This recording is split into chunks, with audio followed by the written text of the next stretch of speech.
మనం అందరికి నచ్చుతామా? అందరికి నచ్చం. అందరికి నచ్చం.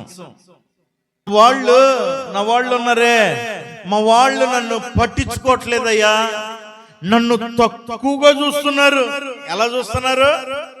తక్కువగా చూస్తున్నారయ్యా, అసహించుకుంటున్నారు ప్రభువా. వాడు అసహించుకుంటే ఏంటి? కాటకుడు లోటా సాంబార్ తాగేవాడు కూడా అసహించుకుంటే సరిపోద్దా? దేవుడు అంటున్నాడు, నీ మీద నేను అసహ్యపడను. ఎవరైనా అసహ్యపడలే. వాడు బంధువా, స్నేహితుడా, రక్త సంబంధికుడా, వాడు ఎవడైనా వాడు పట్టించుకుంటే ఎంత పట్టించుకోపోయిందా? అవునా కదా? నీ నరములను అమర్చింది ఎవరో? నీ బంధువా? చెప్పరేంటండి? నీ స్నేహితుడా? నీ ఆప్తులా? నీ అవయాలను అమర్చింది పరిశుద్ధుడైన దేవుడు. నీకు జీవాన్ని పోసి జీవప్రదాతగా నిలబెట్టింది ఆయన అసహ్యపడను. చూస్తున్నాడా లేదా? నా విన్నపములు వింటున్నాడా లేదా?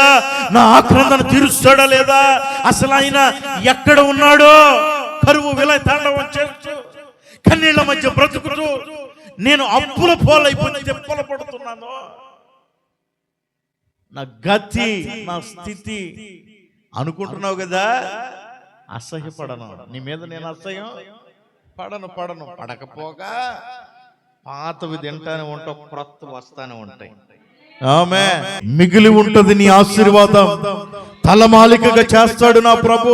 తలదించిన చోట తల ఎత్తుతాడు. జీవము కలిగిన ఓటను ఉపక చేసే దేవుడే. నీ ఆశీర్వాదాలు మిగిలి ఉంటాయి.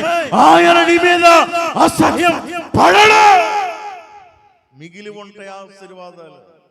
నా యేసు నామములో నీ మీద నా దేవుని ఆశీర్వాదం ఉండును గాక.